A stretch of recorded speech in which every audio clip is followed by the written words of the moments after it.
Assalamualaikum warahmatullahi wabarakatuh. Nuhun sewu, atur pembuka kula. Halo KB kanca-kanca, kula Rehana Ring Subroto dengan NIM 25106111029 saking program studi hukum. Di video kali ini, saya akan membahas hukum waris adat. Secara singkat, hukum waris adat adalah aturan tidak tertulis tentang bagaimana harta orang telah meninggal dibagikan kepada ahli warisnya. Setiap suku di Indonesia memiliki aturan waris adat yang berbeda-beda sesuai dengan budaya dan sistem kekerabatannya. Nah, kali ini kita akan membahas hukum waris adat Jawa, salah satu suku terbesar di Indonesia. Masyarakat Jawa masih mempertahankan banyak tradisi, termasuk dalam hal pewarisan harta. Hukum waris adat Jawa adalah aturan yang hidup dalam masyarakat Jawa tentang pembagian harta warisan. Aturan ini memang tidak tertulis, namun tetap dipatuhi karena sudah menjadi kebiasaan turun-temurun dari generasi ke generasi.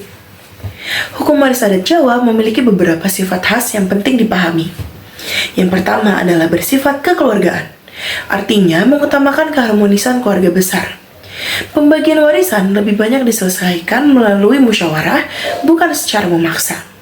Yang kedua, bersifat fleksibel. Pembagiannya tidak kaku seperti dalam hukum tertulis, bisa disesuaikan dengan kondisi dan kesepakatan keluarga. Dan yang ketiga, bersifat tidak tertulis. Dipegang karena kepercayaan dan kebiasaan, bukan karena ada tulisan resmi dari undang-undang. Sekarang kita bahas lebih dalam tentang sistem kewarisan adat Jawa. Adat Jawa umumnya menganut sistem bilateral, artinya garis keturunan ditarik dari pihak ayah dan dari pihak ibu sekaligus. Jadi, anak laki-laki dan perempuan sama-sama berhak mewarisi harta dari orang tua mereka. Ini berbeda dengan sistem patrilineal yang hanya menarik garis keturunan dari pihak laki-laki atau matrilineal yang hanya dari pihak perempuan. Sistem bilateral memberikan hak yang lebih setara antara anak laki-laki dan perempuan secara prinsip. Namun dalam praktiknya, pembagian warisan tidak selalu sama rata antara saudara. Yang sering jadi pertimbangan utama adalah siapa yang merawat orang tua di masa tua. Anak yang lebih banyak mengurus orang tua sering mendapatkan bagian lebih, misalnya rumah tempat tinggal. Siapa yang lebih membutuhkan juga menjadi pertimbangan.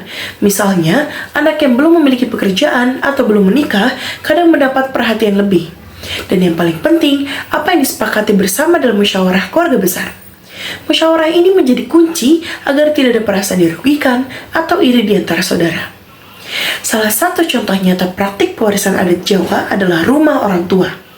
Rumah sering diberikan kepada anak yang paling merawat orang tua saat sepuh, baik itu anak laki-laki maupun perempuan. Yang paling penting, mereka adalah yang paling banyak mengurus orang tuanya. Sementara harta lain seperti sawah, tanah, atau uang bisa dibagikan ke anak-anak lainnya. Pembagian ini tetap dibahas dalam keluarga agar terasa adil menurut semua pihak. Dalam tradisi Jawa juga dikenal istilah sepikul segondongan. Istilah ini menggambarkan bahwa pembagian waris antara laki-laki dan perempuan bisa berbeda, namun tetap berusaha adil menurut pandangan keluarga, bukan sekedar sama rata secara matematis. Jadi, dapat disimpulkan bahwa sistem kewarisan adat Jawa adalah bilateral, memberi hak waris kepada anak laki-laki dan perempuan secara prinsip. Mengutamakan musyawarah, kekeluargaan, dan keadilan dalam pembagian, bukan aturan yang kaku seperti dalam hukum tertulis.